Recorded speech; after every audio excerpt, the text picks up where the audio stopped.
This is Southern Arch Heretic. Taxation without representation.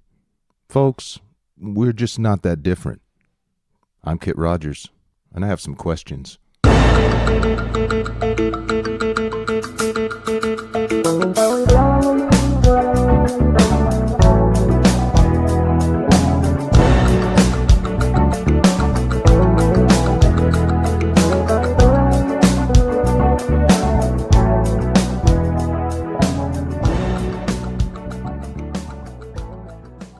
What if I told you that I believe in the proposition that we can all get along? So what do you mean by that? Listen, I always get along with anyone that is open-minded enough to think exactly like me, okay?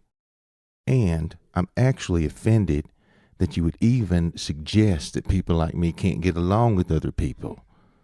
Maybe I just can't get along with you idiots and hateful, ignorant people that disagree with me. If that sounds like someone you know, or even more disturbing, maybe something you might say, well, what I mean is you and I can get along. You aren't that special. Don't worry, I don't think I am either. I think you're probably unique in your own way, and we may even have a remarkable amount of stuff in common, or we may have absolutely nothing in common when it comes to what we list on our online profile. We may never know. We don't have to seek each other's company, adopt each other's beliefs or practices, or even like being in the same room as each other. You may hate the way I smell. You may hate the way I look. You may hate the way the light glints off my bald head when I remove my hat. You may even find my southern accent objectionable. I hope not, but it doesn't really matter. Truth is, we probably still have more in common than we acknowledge. Even in the most brutal of times, when polytheistic empires ruled large portions of the population, I'm talking about the Roman Empire, small groups that believed their God was the only one, now I'm talking Jews and early Christian sects, still existed and traded and lived among those polytheistic heathens. Most new scholarship agrees that there's very little evidence of widespread Christian persecution in the Roman Empire as it's been taught throughout the history of Christianity. I know that's what I was taught in Catholic school and church, and my grandpa's Baptist church, and in movies and music and television. And wait a minute, kid, are you saying that it's all bullshit? Yep. I'm not saying there was no persecution, but it was isolated and not as portrayed. Persecution's just crucial to their shtick.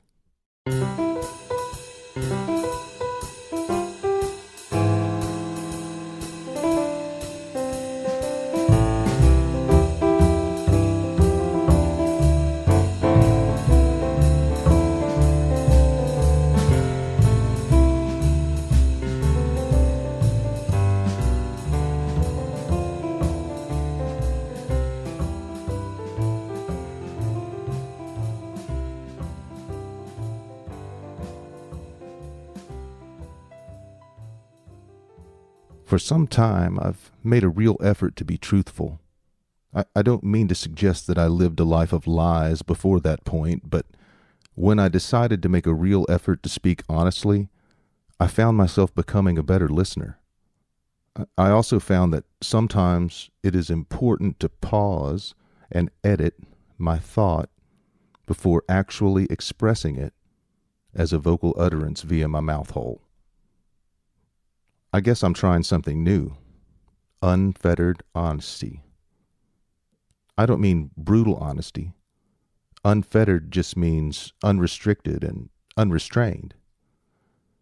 I believe in the freedom of speech first and foremost. However, I also understand that words have power and sometimes can cause harm. In this forum, and in an honest political system, we must be able to speak freely and engage in civil discourse, meaningful conversation, and political and philosophical debate. Every discussion and debate can't be aimed at being a series of brutal takedowns or someone destroying someone else with their pinpoint sharpened response to a comment usually having nothing to do with them personally. Although brutal honesty is usually pretty fucking funny if the subject of the joke has a sense of humor and possesses the emotional girth to survive the humorous impugnment. So when I say I'm making a real effort to be truthful, what I mean is realistically trying to live so that I am not forced to lie. Seems to me to be a pragmatic approach.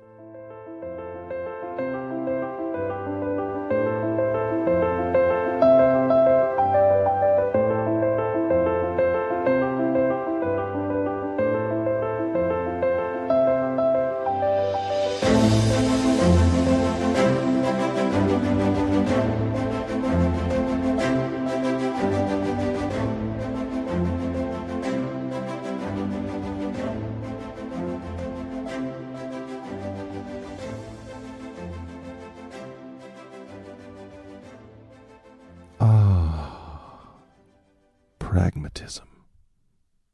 Remember that? When reality was reality, and even though we of course couldn't trust anything the government told us, there weren't online virtual realities created by, come on, let's call them what they are, kooks, morons, growingly dangerous idiots, your cousin's 24-year-old son that lives in her basement, or perhaps the teenager down the block.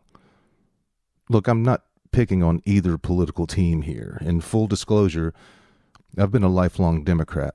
However, I have on a couple of occasions pulled the lever for a Republican or an independent when I couldn't stomach the choice my party put forward.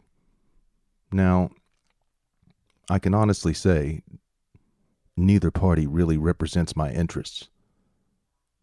I can't imagine a human in existence whose interests are actually represented by these two parties.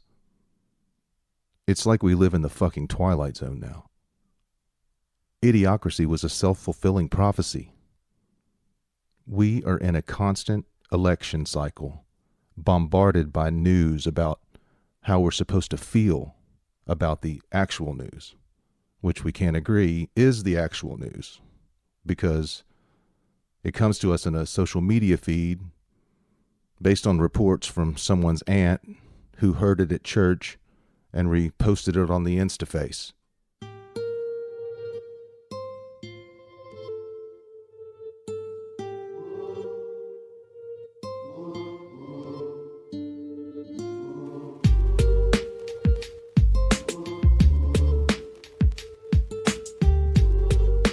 I have been one acquainted with the night. I have walked out in rain and back in rain. I have outwalked the furthest city light. I have looked down the saddest city lane.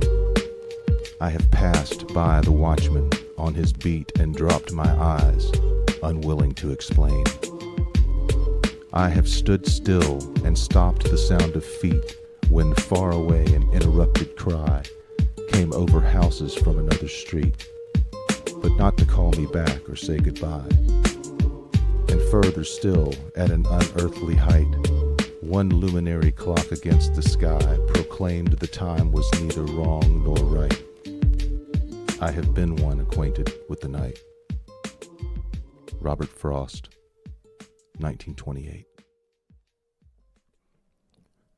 Neither party really ever has represented me or people like me when it comes to protecting our rights as non-religious.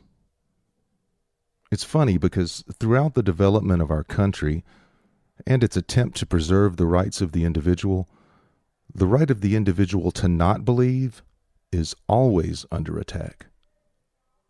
We hear a lot about the war on Christmas and Christians, but honestly, if there is a war on Christians and Christmas, I'd like to know who's waging it.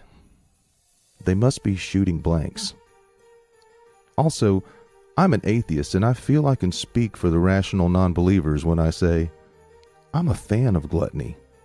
I wish we celebrated more religious holidays. I'm all for it. I'll say Merry Christmas all day. Happy Hanukkah. I don't give a shit. Just pass the pie. I don't have to believe in Apollo to enjoy some charred meat in his name. Bring it on. Just don't ask me to feel sorry for you or to tiptoe around your feelings of insecurity just because you believe that a virgin gave birth to a human who was also his father, God, and was killed by an occupying force as a political rabble-rouser, well, the human part, who then rose from the dead and will come back, I guess, sooner or later. And so Santa Claus brings kids gifts and places them under a tree that we kill and display in our living room on December 25th every year. Makes perfect sense to me. It's just that new math, I guess. Come on. If Christians can feel free to joke about non-believers, people who just don't believe in magic.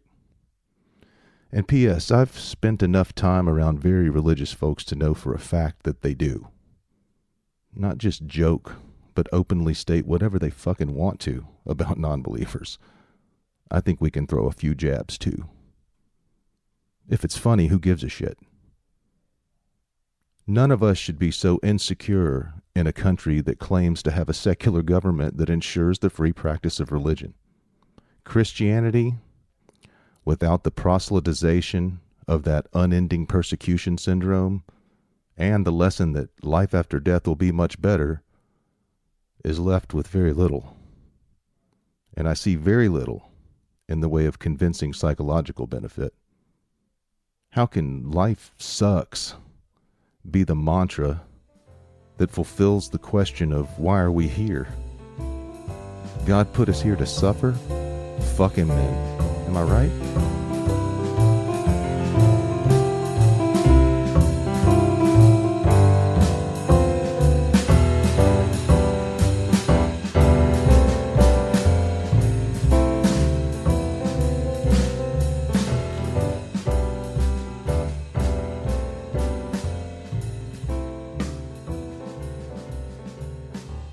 Maybe I go too far.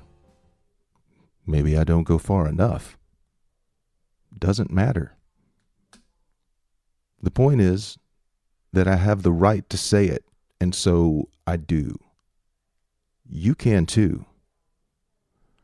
Rational thought and reasonably reliable evidence shouldn't be too much to ask for when making a decision that affects me and my family and my friends and you and yours. I'm betting that we can agree on most things that are important and that are actually relevant to government and to what the government should and should not be involved in. Let's start that conversation. I'm guessing the so-called educated elite and the so-called rural blue-collar voter actually agree on more than they know because they never enter the same room. Everyone has picked a team. I told you that I'm shooting for unfettered honesty and not brutal honesty, but this may be brutal honesty.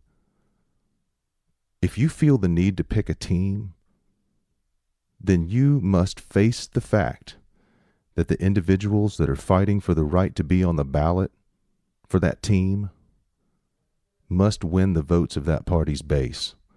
Are you someone that's proud of the fact that you fall into what one of our two political parties views as its base? If so, I'm sorry, but I think you may be an idiot. At the very least, look a little deeper into the platform. I mean, other than the sites you are on now. Change it up a bit. Don't be just another schmo that checks a box because your preacher told you to, or your daddy, or your boss, or your teacher, or professor, or your neighbor, or your favorite entertainer, or me.